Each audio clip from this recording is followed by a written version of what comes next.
Educational Leadership and Professional Practice at Trevecca, and I actually am I call myself ABH, all but quitting. I'm done with everything. Yay. My dissertation and everything. And that's a my beautiful car. thing. It's Congratulations. amazing. Look, it's all pen. We are not redoing that. Yes, very much so. How many pages are there? Three. Okay, 3 pages, and we all have it. Not that one. Do you have another one coming?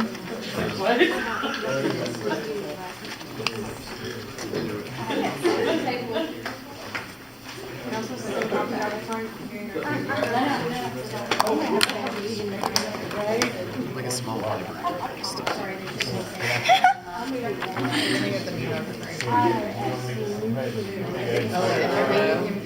Okay. It's up to you. Okay, let's get started. Are you ready? Science. I thought All right. science. I am not a digital mind, and most of you, by looking at your faces, probably grew up and are, like my daughter, are a digital person. So for me, I'm fairly new to Twitter. But if you are interested in educational articles and stuff, then if you follow me on Twitter, it's all pretty much educational. It sometimes is a little political. My undergraduate degree is in political science, and I cannot ever get away from that. So, who am I? I have a Bachelor of Arts from Hope College in Holland, Michigan. I am a graduate of Franklin County High School. I have my master's from Austin Peay. That was my license to teach. I have my ESL certification from TSU, and as we just mentioned, I'm finishing up my doctorate. I've taught you 2 years of adult ed, a year of preschool. There's a reason. God did not give me a preschool job. And I have been 15 years at a middle school. I started at Smyrna Middle, was at the old Central Middle for many years, and now I'm back at Smyrna Middle, but I did open up Oakland Middle. How many of you all are from Murfreesboro? Okay, how many of you all are from Tennessee? How many of you all are not from Tennessee? Yay! No, I was born in Connecticut. My father's a Methodist minister and I moved around a lot. I obviously have lived in many places. I'm married, mother of a 21-year-old and a 15-year-old, and I'm a future grandmother. I think that's more excited about that now than my graduating with my doctor. Okay. Well, if you get to a point in your life, that's the key. I can demonstrate, these are our objectives, and if you look on there, these are I can statements. And the reason I use I can statements as opposed to the others is I am supposed to be WIDA trained, and WIDA is our new standards, it's our new testing stuff. And so my objectives need to be written in I can.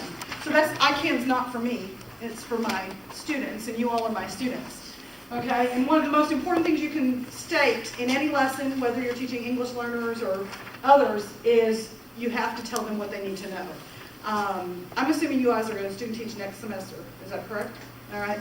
And I think that you all are taught much better about all that stuff than I was necessarily back in the old days, but objectives are important. So let's talk about our objectives. We are going to demonstrate an increased awareness of ethnic and cultural challenges. We're going to identify strategies and resources to use with ELs to make instruction accessible to ELs. And that's basically what your packet is. I am not going to go over everything in this packet. But there's lots of great strategies in here, and so I suggest you keep these because I'm going to go over what you just said in a little bit and address that from an EL perspective. I can identify basic characteristics of English language learners and stages of second language acquisition. Okay? This is, what did I do wrong? Oh, left button in the top. I feel easy. I told you, I'm not. It may be that you have to come to the computer. Ooh, that's what it did.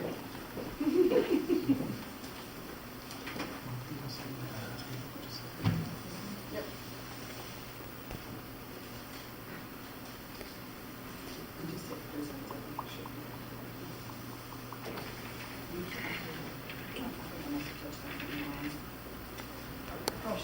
Okay, here's what I want you to do. You have this is a slide and the next slide. Out by these slides, what I want you to do is I want you to say true or false, yes or no, whatever you think. Okay, and we're going to go over these and come back to these at the end. We are not required to teach students who are here illegally. English language learners are generally less intelligent than American students. Teaching ESL is no different from teaching native English speakers. Good teaching is just good teaching. And then there's a second slide. Kids are kids. It doesn't matter where they are from. They are in America and should dress and act like Americans now. People should make eye contact with you, especially if they are being reprimanded. If two students speak the same language, it's always a good idea to pair them together. And if parents really cared, they would come to parent meetings.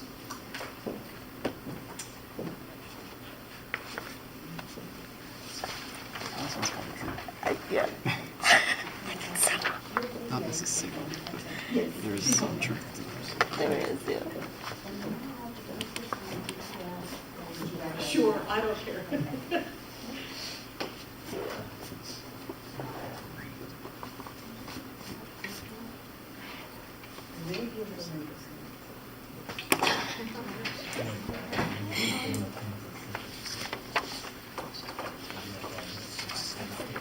Did everyone state their opinions to themselves? You don't have to share these, but we will discuss them at the end.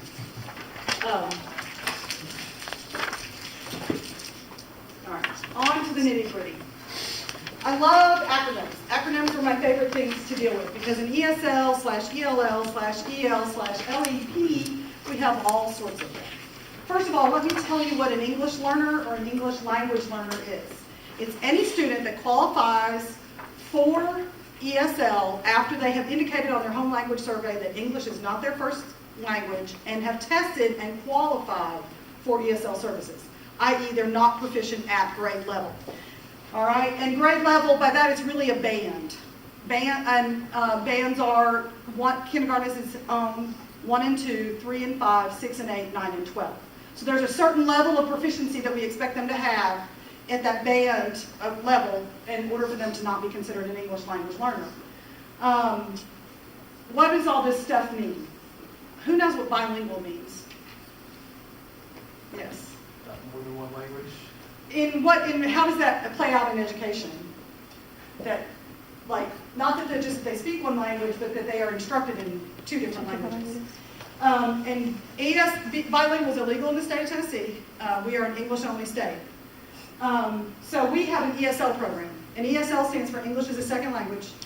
Anybody in here speak a second language? Or a third? Okay. Is English your dominant language? So what's your first language? Ukrainian, Ukrainian. Okay, and do you speak any other languages? Russian, and Spanish. Russian and Spanish. And are you an immigrant? I am. Okay, and were you little or big? I'm going to put you on the spot here. Little. You were little. Okay, so do you really remember, your education has mostly been in English? Or did Half. Half. Did your parents educate you? They did. Excellent, excellent, excellent. And you, sir? I speak English. You speak I learned English. Portuguese as You a learned- second language. Okay, and do you consider yourself fluent? Yes. Both literacy and speaking? Mm-hmm. Very good. My second language would be German. I lived over there for a year when I was in college. But English as a second language is a misnomer. It was probably your 4th or 5th language, your 3rd language, okay. But English as a second language is a way we instruct. It does not necessarily mean that it's your second language. It means we only use English to instruct you in English. We may support you with your native language, but what it doesn't mean is that it's only the second language that you speak. However, it has become a little bit of passé. ESOL, English to speakers of other languages, if anyone belongs to TESOL or 10 TESOL, we use that. Nowadays, the state officially refers to students who are in ESL classes as English language learners, ELLs. But you were never an ELL student, because then you would be an English language learner student. And do you see the contradiction there? So you are an ELL, or an EL is the term that they use out of California, and that's the one that they seem to be moving toward. I don't know if they will officially. I use English learner. It's what I used in my dissertation. I didn't use ELL. And then LEP simply means you're limited English proficient. And if you all ever get to, I guess if you student teach next fall, you won't get to, maybe you'll get to, if you ever help tests on anything that's an official document, you're going to bubble in a little LEP. And that's the only time limited English proficient is really used anymore is in an official federal document that identifies somebody as who is a limited English proficient student. Okay? There are also two other terms you're going to hear, and that's transition 1, a T1 or a T2. This is not tier. I'm assuming you guys talked about RTI squared. Yes? No? Getting ready to learn about that. Okay. You have to be real cautious. T1, T2 is an ESL term. It's those students that are in their first and second year out of testing out of ESL. So you will also hear that. They are not considered LEP, but they still come under ELL status and can receive ELL services. Does anybody have any questions about the terms or anything that they've heard that they want to ask me about? How many of you have never really taught anything or worked with any English language learners or ELs? You've never taught with them. Most of the people that you've worked with are students that are native speakers of English. All right. How about school? Anybody, you guys go to school with ESL students and those kinds of things? Yes? Yes? Metro? We said a couple people from Murfreesboro. Where else in Tennessee are you guys from? Lynchburg? Good place to be from? Anybody? Gallatin? Franklin? Smyrna. Manchester? So we were rivals with you guys in high school a long time ago. I graduated many, many years ago. And I only went to Franklin County 2 years. No other questions about terms? You will come up with terms, and here's the thing. We're going to talk about some testing terms. I still explain it to teachers that are veteran teachers, because unless you're in the field, you can get confused sometimes. And things are always changing, it seems like to me. All right, assessments. We have a language test that we have to give our students in order to determine their fluency. And here's some more acronyms. ELDA, which stands for English Language Development Assessment. Last spring was the official year we quit using that. We are now a WIDA state, which stands for World Class Instructional Design and Assessment, hence we call it WIDA. We are just in the middle right now of giving the WIDA. If you are in schools that have any ESL population, you're going to see kids being pulled to give the WIDA to. Not the MIST is the writing, but we are competing with the MIST testing right now, trying to pull our kids to test them. And that's going on right now. It may seem early, but because there's a writing component to it, it does take a while to grade it, so we have to test in February. We all know what the TCAP is. Everybody in here, most people in here probably took it. ELSA is simply a form English, it's a linguistically simplified test of the TCAP. And really, it's not any easier except for that in the math questions, it takes out extraneous questioning and that kind of stuff, so it's a little easier. Obviously, this is the last year we're going to do that. But if you're student teaching next fall, you all will still be looking at TCAP scores with your PLCs and stuff, and so you may see ELSA, it's TCAP, it's normed, it's all that stuff, it's just as good as the TCAP. So. All right, characteristics of English learners. The student may be born in this country, may be born in another country. They may have interrupted or limited formal schooling. I'm going to assume, I'm going to pick on you one more time, that your parents were well educated, fairly well educated, and when they came here, you probably, I don't know if you went to school over there at all, you did. So you had an education and you brought that with you. Mm-hmm. All right. We have students, in particular where I teach at Smyrna Middle, that are called the Karen. They're a group out of Burma, Thailand area. They lived in refugee camps. There are several different ethnic groups in Burma, Myanmar, and they were being driven out by the Burmese and lived in refugee camps for 20 plus years. Most of them had very little schooling, or the schooling they had was sitting under a tree every couple of weeks when the people came through and said, okay, let's go educate these poor refugees, and so we'll do that. Some had more formal schooling if they lived in the Bangkok area, but most of them were interrupted. And this year I have a lot of Iraqis who were from war-torn countries, and even if you're sitting in a classroom, if you're afraid for your life, that doesn't mean you're going to be learning. So we have a lot of students that don't come to us with grade level stuff. Then we have the very well-educated students. I have a young lady that in 2 years tested out of ESL, not because I was a great teacher, but because her education was so good, she had all that scaffolding and was able to gall her new learning onto it and just took off. Plus she was really smart. You know, sometimes it does have to do with biology. All right, this is important. And this is going to kind of answer the first question of that survey that I gave you. It is not an option. We are a don't ask, don't tell system when it comes to immigration status. I don't ask you, you don't tell me. You can tell me, but there's not anything I can do about that information.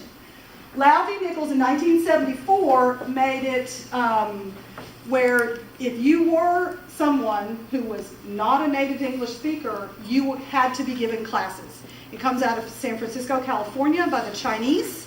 They wanted their children to not be sitting in a regular classroom.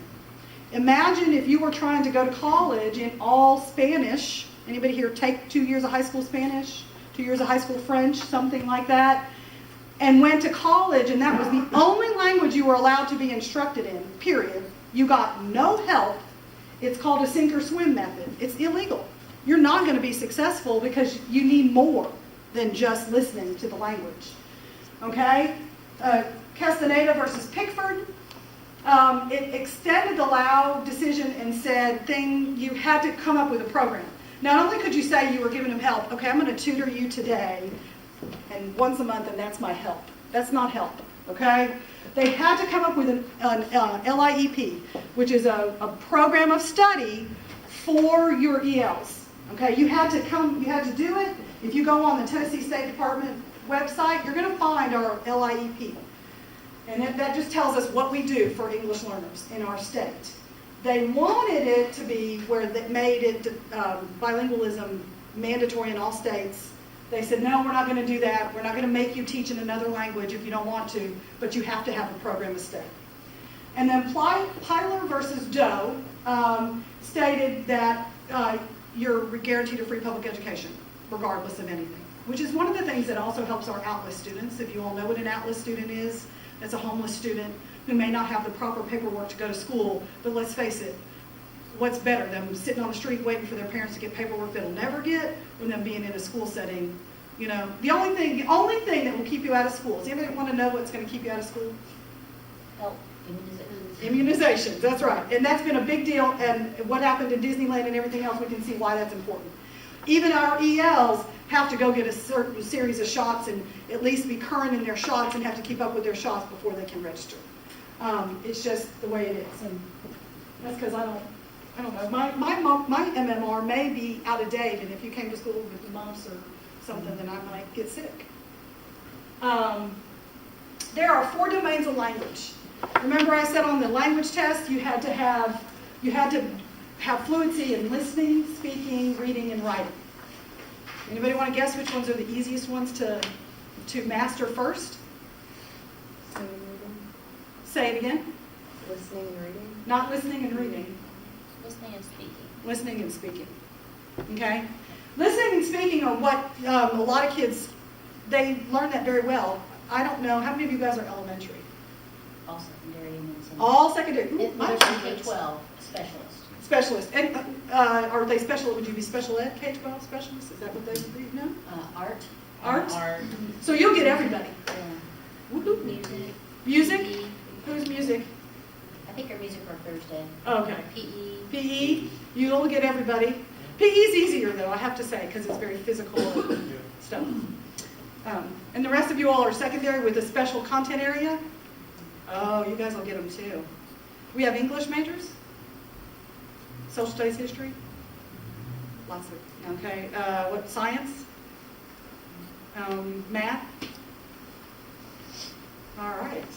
I love that. All right, okay. Secondary. Secondary is I went to school, by the way, to be a preschool teacher. I'm telling you, there's one reason 1 year I did preschool. I was not meant to be a preschool teacher. Then I ended up middle school and I loved it. Anybody gonna teach middle school, or you guys all wanna teach high school? High High school? school. Middle school? Wherever I could get a job? Wherever you could get a job. Okay. Domains of language. Receptive. This is what you're taking in. This does not require you to talk to me. You can read a book and think about it in your head, but you don't have to tell me what you read. You may understand what you read, but you don't have to tell me about it, okay? All you have to do is listen to me talk, just like you guys are doing. Nobody's really talking back to me, unless I specifically ask you to. All right. Expressive, speaking. When you talk to me, you have to figure out how to say it, okay? And when you are writing, you have to not only think about how it's said, you have to think about how it's spelled and how it's grammar and everything else. Writing is going to be one of the last to develop with most students because it is the hardest to get that grammar in the correct order and the spelling. And despite the fact that there are lots of rules for English spelling, there's always those exceptions. And so our ELs almost always have a hard time with spelling unless they just are good at it. And Miss Tennyson was not good at it. So, all right. My two favorite philosophers or people who have studied ELs are Jim Cummins and Stephen Krashen. Cummins used to do BICS, or BICS and CALP, and people still talk about that. BICS is your social language and CALP is your cognitive academic language. But really, there are two different specific types of cognitive academic language. And so I took his latest research and divided it into three parts. But let's talk about the first part.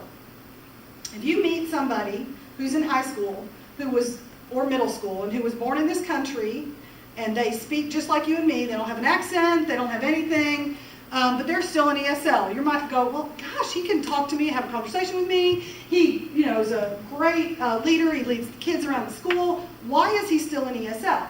Well, because he's just really has conversational fluency. He can carry on a conversation face to face.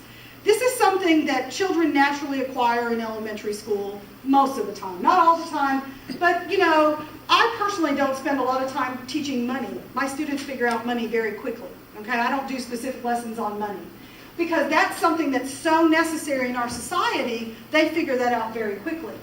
I don't spend a lot of time teaching time, not directly. I do a lot of indirect teaching of time. Those are things that kids can understand. What time is it? Oh, it's first period, third period. They can figure those out really quickly. What happens is they move on and they have to have the cognitive, all right? I'm not sure if you all had the Tier 1 and or Tier 2 and Tier 3 words. There's a state website a couple of years ago. There are discrete language skills. Those skills that are I can't even say the word. Phonological, literacy, grammatical, those are things that we learn through teaching. I hated English in high school, by the way. I was a math and science person. But I knew how to do it. I could write a story, I could write a sentence, I could pick out the parts of a sentence. I knew how to read. I wasn't necessarily good at sounding out words. I grew up in a whole language. Phonics was not a big deal when I was growing up, but I learned to read. But those things are things that we have to teach. They're very specific to language, though if you have students, if you learned Spanish, if you studied French, anybody here study German? No? Those are all languages that are similar to English. There's a lot of things that if you studied those, grammatical knowledge, phonology, that kind of stuff, that it will transfer, okay? If you've never seen an English writing system, India, most of them are taught in English, but if they're different language systems, then that's all new to them as well, okay? If you've never have any literacy skills, you might not even understand how to pick up a book. You could be 12 years old. If you've never seen a book, you don't know what's front and back. You don't know what's right and wrong.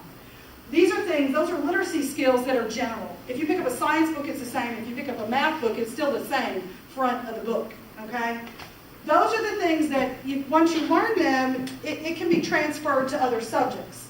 All of you are going to be teaching content. You're not going to be teaching kids how to read, though you may be doing it in RTI in high schools. We don't know if that's going to come along yet. But you're not going to be teaching kids how to read. You need to teach them science, math, history, art, whatever. You are going to have that last category of academic language, less frequent vocabulary.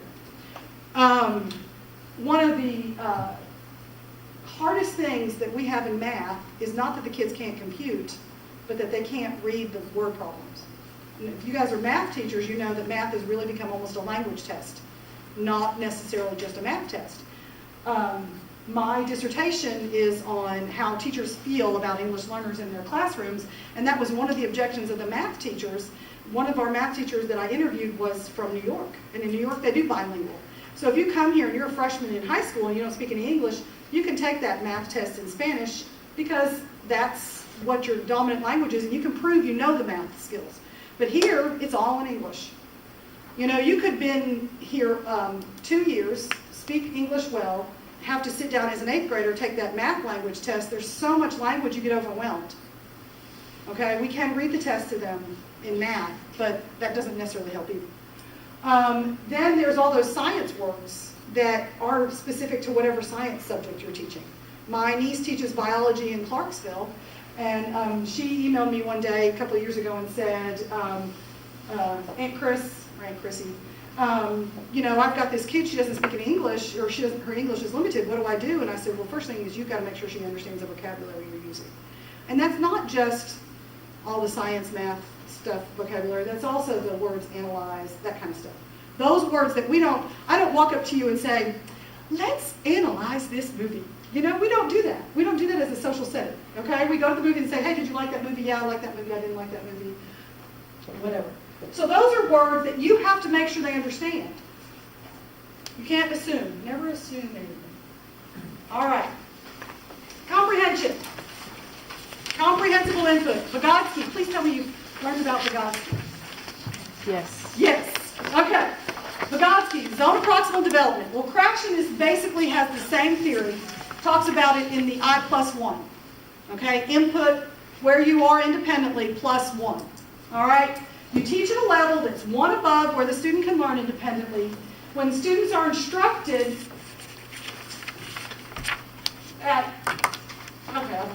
when students are instructed and they're so frustrated, it's so far above them, they're not going to get it. Okay? That doesn't mean that you don't give them a strong tier 1 grade level instruction. What that means is you have to make sure that you're making it comprehensible to them. Okay? Which we're going to talk about strategies for that later, but if you give them a textbook, and hope to God you never give a textbook as an assignment and say, here, read the textbook and answer the questions at the end of the chapter. And if you've seen that as teaching, I'm going to be floored. But anyway, that is only appropriate when you have a sub, okay? I'm sorry. It's just, students should not be doing that independently on their own. Hi, I've been here 2 years, I'm sitting in so-and-so's biology class, I have to sit here and answer these questions, and then I have to get a test on that when the teacher didn't even really teach it to me. That's not teaching. And yeah, I'm sure I did that a lot when I was in high school, but it's just not. All right. So we all kind of understand that. All right. If you went to Spain and I wanted you to order bread, I'm going to try and make sure that you kind of have that vocabulary and we kind of work through it together so that you can learn to order bread or coffee or whatever. All right? Even if it's a social thing, you want to make sure that that input's going to be comprehensible. All right. This is a political note for me, so if you're going to post this, I will have to, be whatever. I believe 100% in native language usage to instruct students. I think that we don't always have the resources. I've taught students that have spoke Hindi, Gujarati, Punjabi, Farsi, as well as Spanish, Arabic. We have students that have Korean. I've had Burmese students that spoke Burma, or well, it wasn't even that, it was some other language. So we don't always have those resources. But when you have them, it's important to use them. There's a lot of research out there that talks about student identity, and this is not just about ELs. This is about students who are from non-standard homes. Okay, in any way you want to think about that. It is important that we make sure that student feels like their identity is important. If you went, how many of you have ever been, anybody been overseas, studied overseas, lived overseas, obviously? Where did you go? I went to Scandinavia You went to Scandinavia for how long? for a month. For a month. Okay, and where did you go? I went to Brazil for a week and then Bangkok for 6 weeks. Okay, and do you all speak either of those languages? I picked up some Portuguese, and Thai is very, very hard to learn. Thai is very hard to learn. So, No, just what the students. Just what the students taught you. But if somebody had told you that who you are, don't use your language. You can't use your language to communicate with me. You have to communicate with me in Scandinavian. And I really don't care that you don't speak it. How would that have made you feel as a student? Nervous. Nervous, okay? Yes, you might have, had to figure out how to ask for that cup of coffee that you had every morning or whatever it is you did in the evening. But that's important to you, who you are. If somebody told you you couldn't be an American, look at you, you're not dressed properly, or look at you, you don't have on, I don't know, probably in Bangkok most people dress pretty Western, I'm sure, but there's other ways to dress. But if somebody said you have to dress this way because your dress is stupid, then that might be a problem. When the Korean first came, they wear beautiful clothing, hand sewn. They went to Smyrna High. A good friend of mine, Colin Olson, he worked with them, and he loved them wearing their native clothes. Well, guess what? Never. We never see a Korean student in their native clothes anymore. They want to be Americans, which is okay, but someone also told them you shouldn't dress like that because that makes you stand out. Okay? And that's not okay. All right?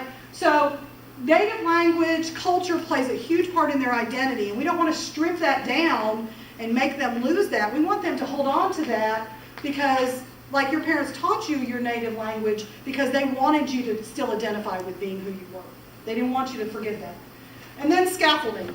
We all know you have to build on what they already know.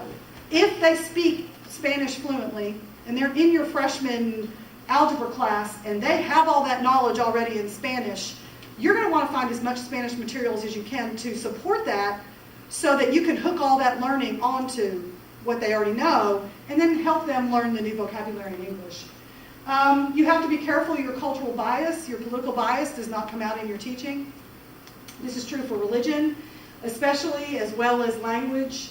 Yes, language can be a crutch. My biggest thing is, you're talking Spanish, are you helping each other, or are you talking about something else?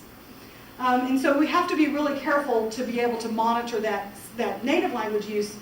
And yes, you can use it as a tool to deceive, okay? We know that you guys are, I don't know, when you were in high school, the biggest thing you wanted to do was plan something and not let the teacher know about it. We've all done it. It's a normal social thing for 7th through 12th graders, all right? So the best way to do that is to speak a language they don't understand. So yes, it's a tool to deceive. Yes, you're not always going to be able to understand what they're saying, but that doesn't mean that they don't have a right to say that. I think one of the saddest things I ever heard was a teacher tell me, well, they should speak English from the time they get off the bus to the time they go home. They should not be able to speak English in the hallways with their friends, and they should not be able to speak whatever language, and they shouldn't be speaking their language in the cafeteria while they're eating. Okay, it's their time. If they're in the hall and they're with their friends, it's their time, and why would I tell them they couldn't do what they wanted to do? And definitely in the cafeteria, that's also their time. And middle schoolers especially, I mean, that's where my bulk of my experience is, are very social beings. If we can't allow them to be social in their native language so that they can be comfortable, then that's a risk we take of alienating them, not bringing them into American culture. And that is one of the causes of gangs, is when students feel alienated from some way from the culture. And so we don't want to alienate them. We want to make sure that they feel included. I had a lot to say on this. I urge parents to continue to allow their children to speak in their native language. If you want your students to develop deep thought process, deep ability for cognitive thinking, if you took 2 years, how many of you took 2 years of a high school language? I think, is that not required now in the state of Tennessee? Anybody take it in college, unless you were a language major? Okay, is that required for graduation, 2 years of a language? No. Okay, not even, because you're getting bachelor's of sciences, right? Not a bachelor of arts. Okay, well, if you took 2 years of a language, whether it was high school or college, and you went to Paris and you were trying to speak French and you saw the Mona Lisa and you were so awed by it and the person standing next to you spoke English well, for you to try and discuss it in French would be kind of superficial, because you wouldn't be able to go deep into those thoughts that you need to talk about when you talk about great art or you talk about stuff. So I ask my parents, continue to speak your language at home. They need to develop those deep thinking pathways. And if they're only speaking superficial English, because let's face it, most of my parents don't speak English. So superficial English, you don't get deep. And we want our children to develop those deep things, so we want native language to still be spoken. Let's see. I do say in the classroom, okay, I want you to tell me what you guys were just talking about in English. I mean, you're discussing this project. Let's try to use our English a little bit. And sometimes I've said, you guys can't speak Spanish anymore. I know you guys are not taught. I speak enough Spanish. I've never taken a class in Spanish, but I've taught ESL for 15 years. I speak enough Spanish to understand when kids are not talking about what they're supposed to be talking about. And I have said, if you're going to sit there and talk, it has to be only in English because I have to hear what you're saying. I don't have a problem with that. But you have to know your students and you have to know why they're using it. To just say you can't speak English because I don't know what you're saying is not a good reason. You have to figure that out. And that's something that comes with long-term teaching, I think. Or having children. Does anybody in here have children? Okay.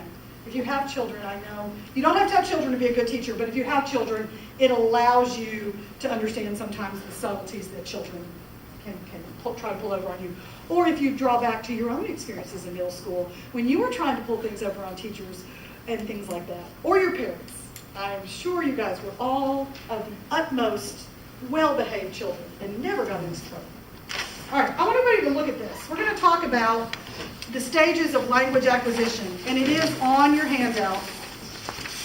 And I'm not going to read it to you. But I want us to look at it, okay?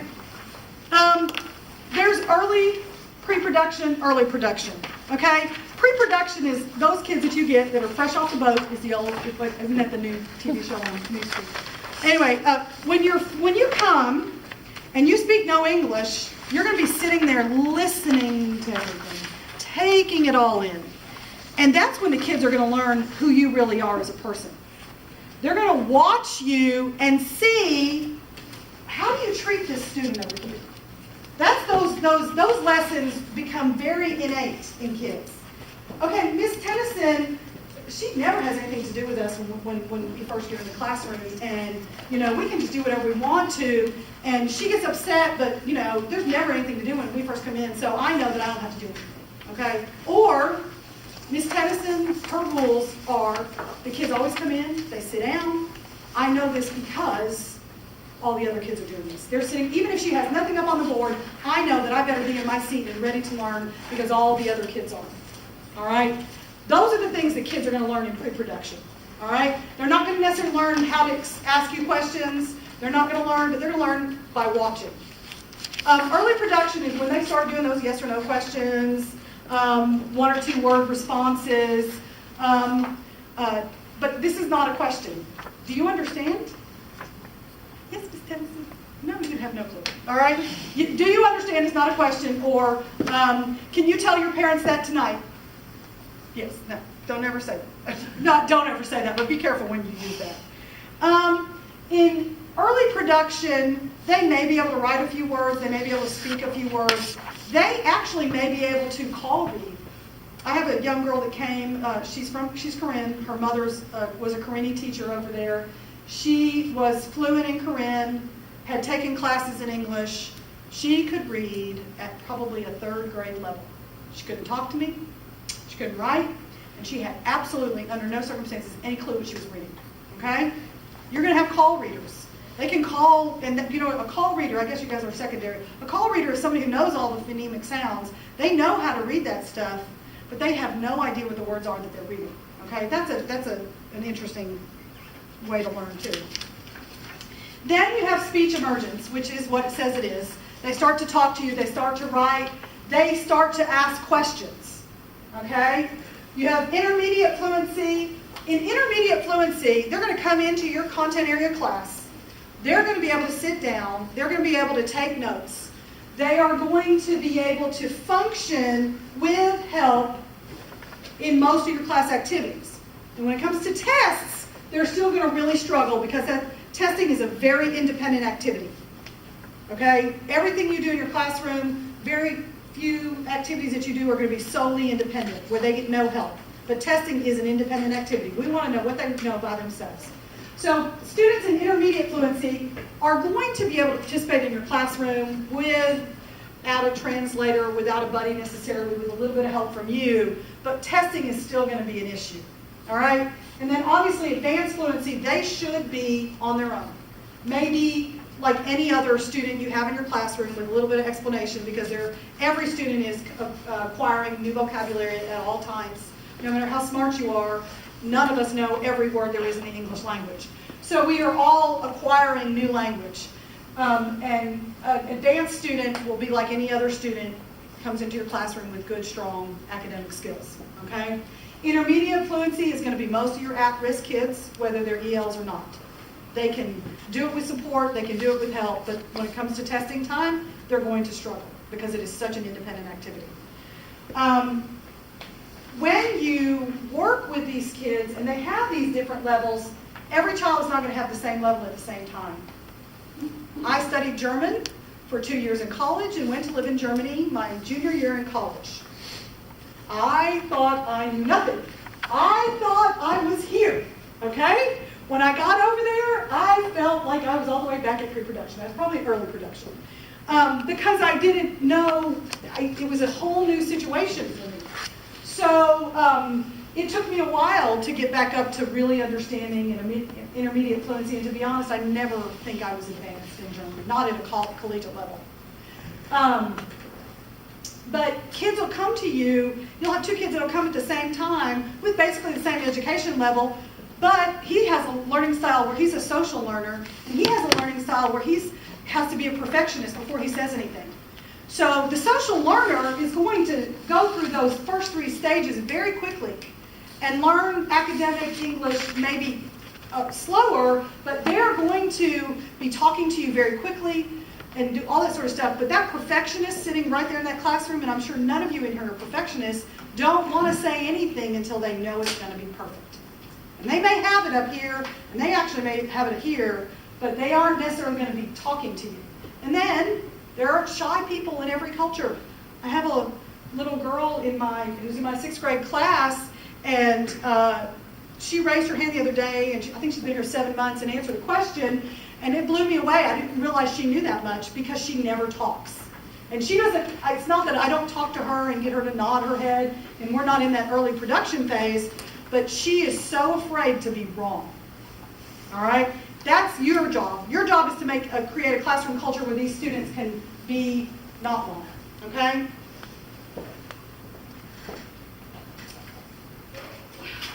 All right. So that kind of goes to the next slide. And Dr. Parisa, who normally does this talk, sent me her PowerPoint, and a lot of this I stole from her, I will have to admit, including this one. This is your responsibility. You need to provide, as much as you can, a bias-free learning environment.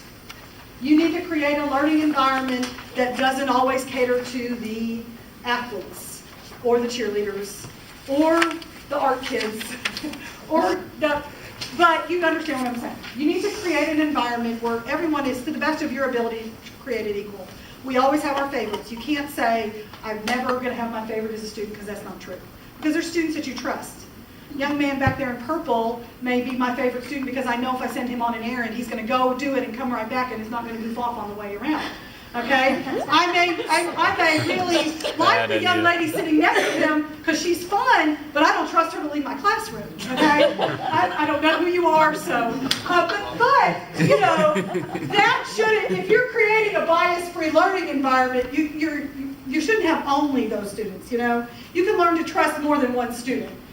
I'm sure you guys were also the trustworthy students. You know? I could always send you to the bathroom, and that's all you were ever going to do. All right. Communication with a family member in which they can be understood. One of the things that cracks me up the most is we're going to have a parent conference. We forgot to call the translator. I'll just let the kid translate. Anybody see a problem with that? That's awesome. That's not communicating with them in a manner that they can be understood. I've had students lie before because their sister or brother was sitting right there during the conference. They didn't interrupt their sibling during the conference. Later, the girl goes, you know, my brother didn't tell Mom, anything that you said. He was lying to her the whole time. And I said, I kind of wondered. That was me back as a new teacher in ESL. And I said, well, we'll just have another conversation. I'll have my EA call her on the phone. If you teach in Rutherford County, and I think Metro does a little different, but it's true as well. If you have a parent who doesn't speak a language, they're going to find you a translator to help you with that child.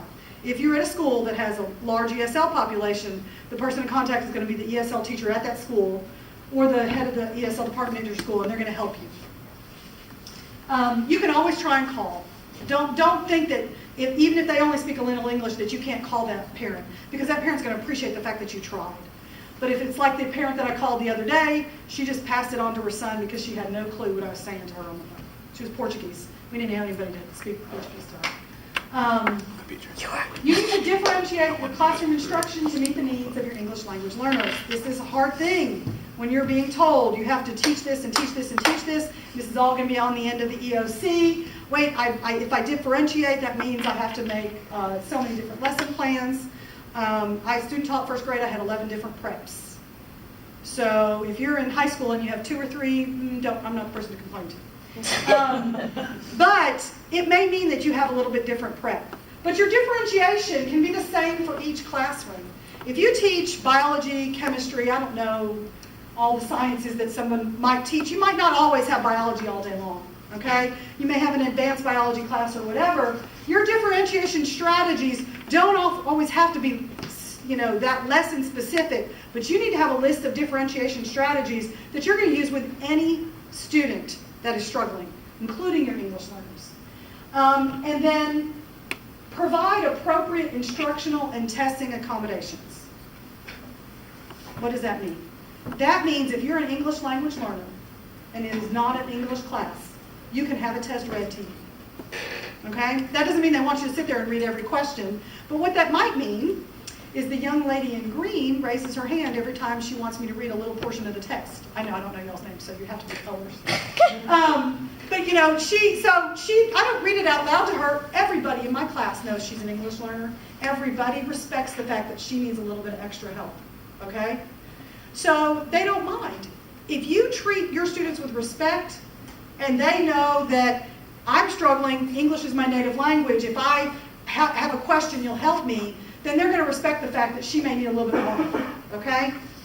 A great way to differentiate is to math teachers lessen the amount of work that you give. If you are giving 20 problems for homework and you know that this English learner is going to struggle a little bit, pick out the ones that you know go specifically with those standards that you want them to know that day, okay? Or if you want one review one in there, and give them 10. All right? If you have a gifted child, it would not be appropriate to give them all 20 and give them the easy ones. A gifted child should get the harder ones and maybe a couple of extension ones. Differentiation is where you're going to go from that 3 teacher to that 5 teacher if you're going to challenge your gifted kids as well as your ELs.